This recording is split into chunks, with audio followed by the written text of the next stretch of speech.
So what is this? That is a half-empty bottle. I meant it looks like a Japanese whiskey. Yeah. Is it really? That's the question. Yes. Well, not in its entirety. So we'll unpack that little question while we have a wee dram of the Shin.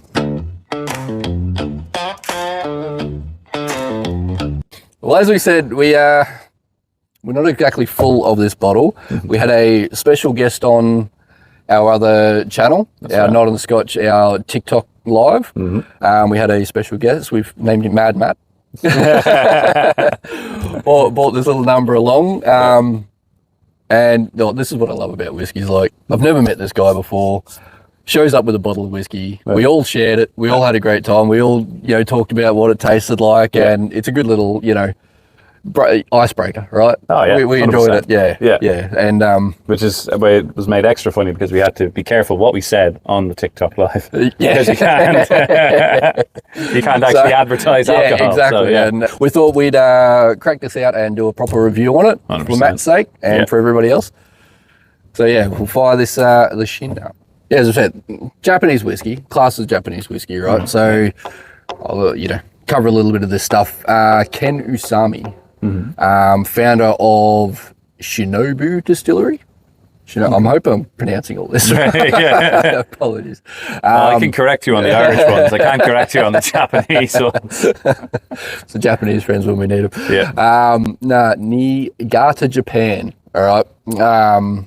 2008, this distillery was founded as like a concept, sort of experimental kind of thing. Well, not experimental, but a little concept distillery. But they didn't get their actual distilling license until 2017. So they didn't actually do any distilling for the first nearly 10 years. Okay. And the main reason being that this Ken Usami has a big background in, some beer brewing, but mainly blending whiskies and then finishing them. Right. So just taking a heap of different whiskies, blending them, and then putting them in their own barrels. As opposed to aging them, they're just finishing them. So just taking some flavors out of these barrels. So this particular whiskey, they have just started distilling at this distillery. Right. So before that, that's what they were doing for those 10 years. Yeah. They weren't just sitting... Just buying whiskey from elsewhere, blending it, and... Finishing it. And then finishing it. Okay. They are distilling some of their stuff, but they're still blending it with other things. It's mainly because there was a massive big... a sort of demand in Japan for Japanese whiskies. Right. Like it just sort of took off.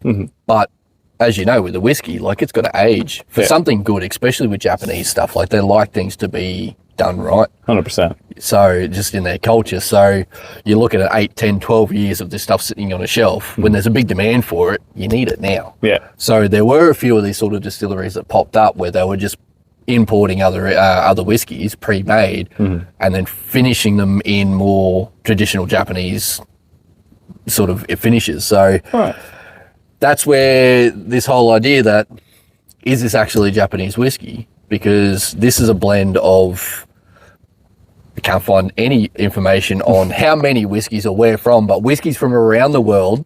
And so they never disclosed where from. Right. Yeah. Because let's say you buy a whiskey from Scotland, that's a Scotch whiskey. You can't sell that as a Japanese whiskey if it's a Scotch whiskey. Right. So they're keeping that very close to their chest where they got these whiskeys from.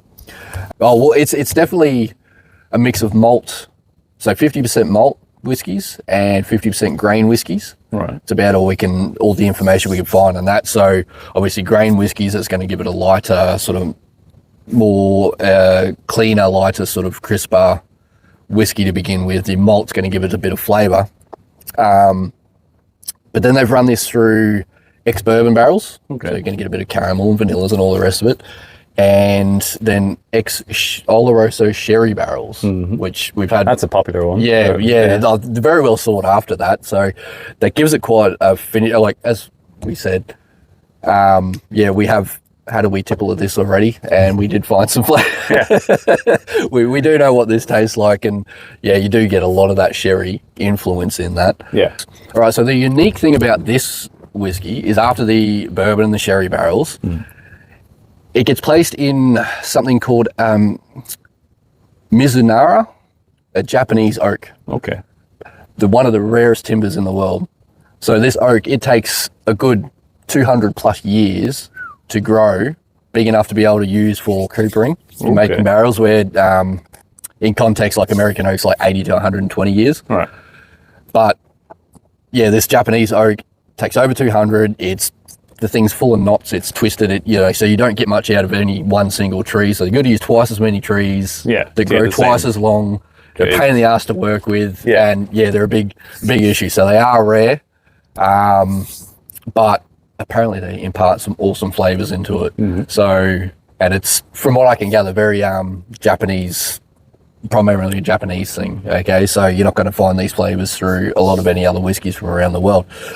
It certainly sounds very Japanese as well. The fact they're, in a sense, they're waiting 200 years till something's good enough to use. Yeah, it's their cultural labour, isn't it? 100%.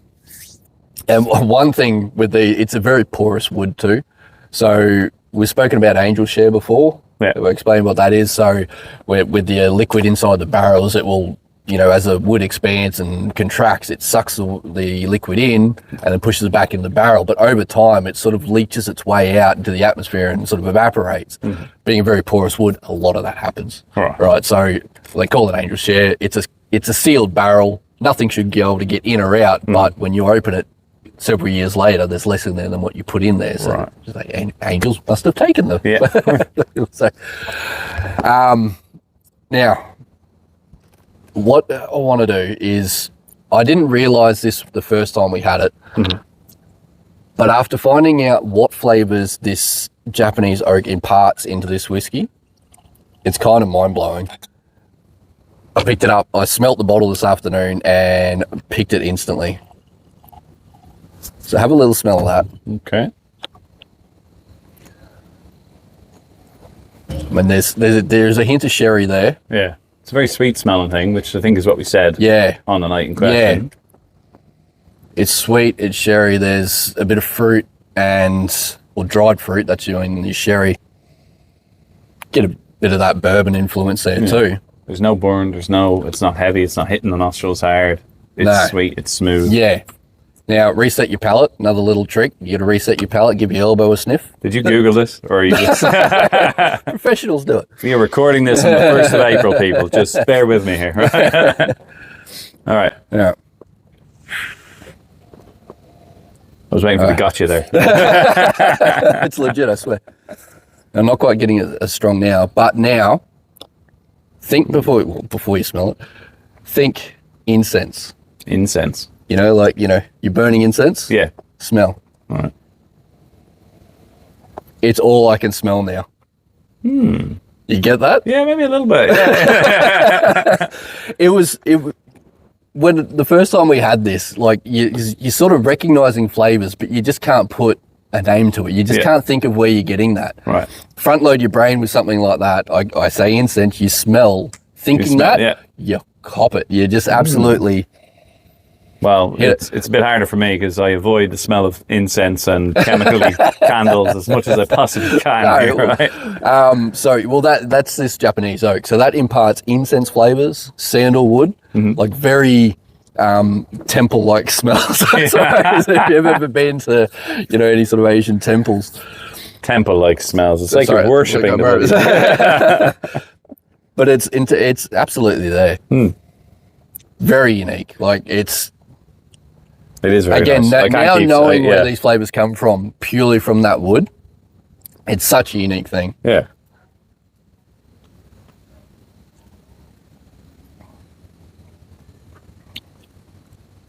Yeah, that's as nice as I remember. It goes down easy. You've got a bit of that sort of more citrus fruit up front, like orange and whatnot.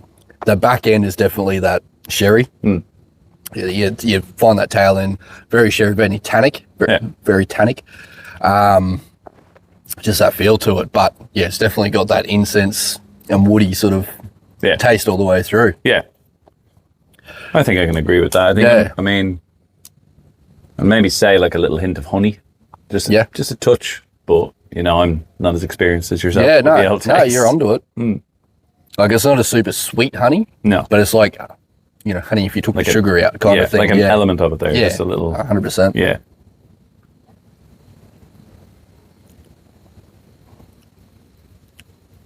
Yeah.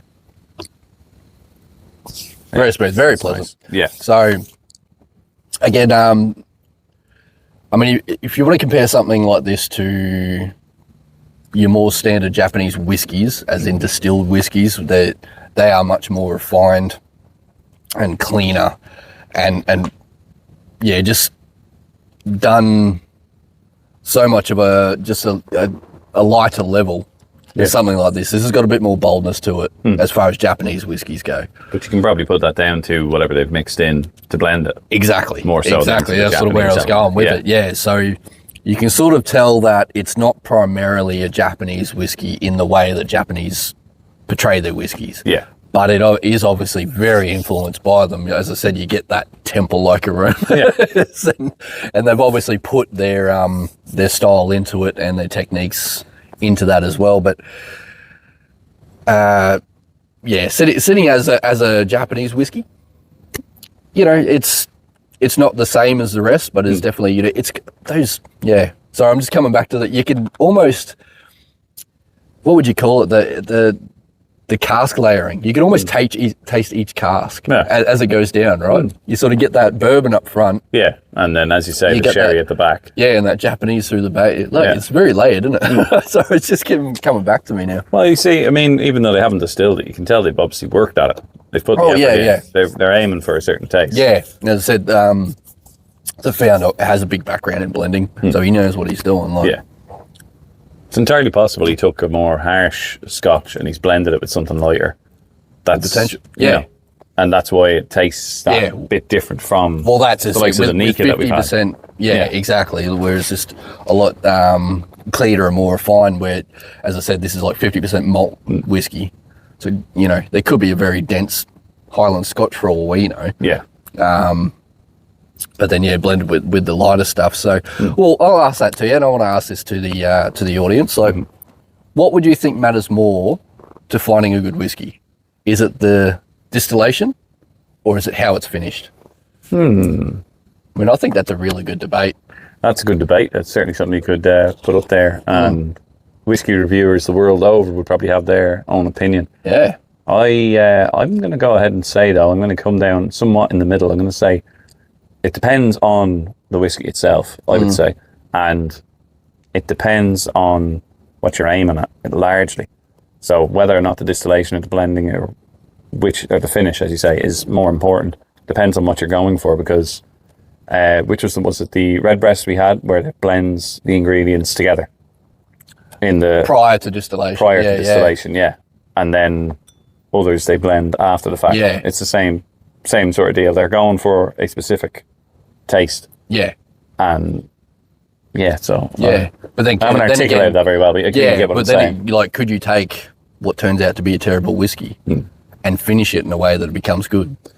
That'd be a good test. Be interesting. Well, it'd be interesting to see if you took a terrible whiskey, as you say, and put it into, just say, a sherry barrel and left it for 12 years. Yeah. You know what I mean? That's aged as well. Yeah, that's right. In the barrel. Would that make it sweet, or would that? And these are the questions. Yeah. And I think this is actually a really good one to question that with, because as you said, comparing it to other Japanese whiskies, we can obviously find that base isn't the same as what a Japanese whiskey would be. Yeah. We can tell that that's a blend, and we can tell that's a blend from elsewhere in the world. Yeah. But then as you drink it, you can break that down very layered with the cask. So you can really see what they started with, and you can see what they're finishing with. Yeah. And you can break that down just through the journey that they went on. Exactly. Through one little sip of that, you can, knowing that, having that information behind you whilst you're drinking it, you can find all that. Yeah. Well, I think I can agree with that, yeah. So let's hear it in the comments. Yeah. Is it distillation or is it the finish? Yes. Which do you think is better? Love to hear your opinion on that. How do you feel about the Shin whiskey versus Nika whiskey, which we have had on this? Yeah. Is there another Japanese whiskey you'd like us to review? Oh. Because that'd be good. There's a few I'd like to Got a lot of faith in Japanese now, right? We know somebody who's going over there very soon. Yes. We may be able to persuade him to bring back a bottle for us, right? Fingers crossed. Yes, fingers crossed. But yes. Yeah, so I mean, rating wise, that there is nothing unpleasant about this whatsoever. Like, it is fantastic.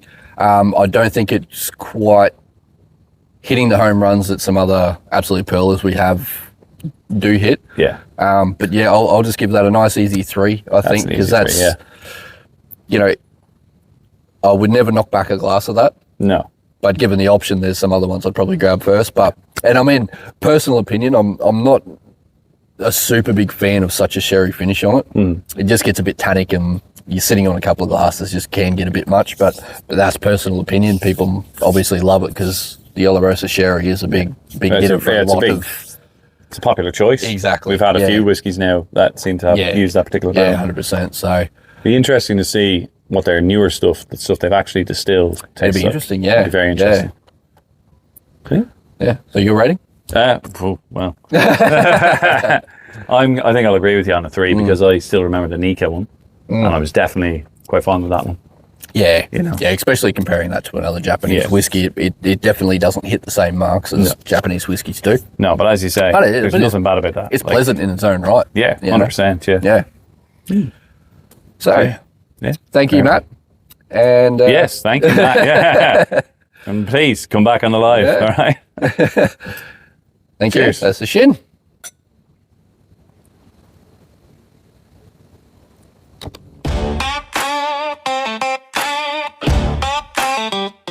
For the record, if you are lucky enough to be a special guest on the show and you leave whiskey behind, this is what happens. Exactly. We don't save it for you.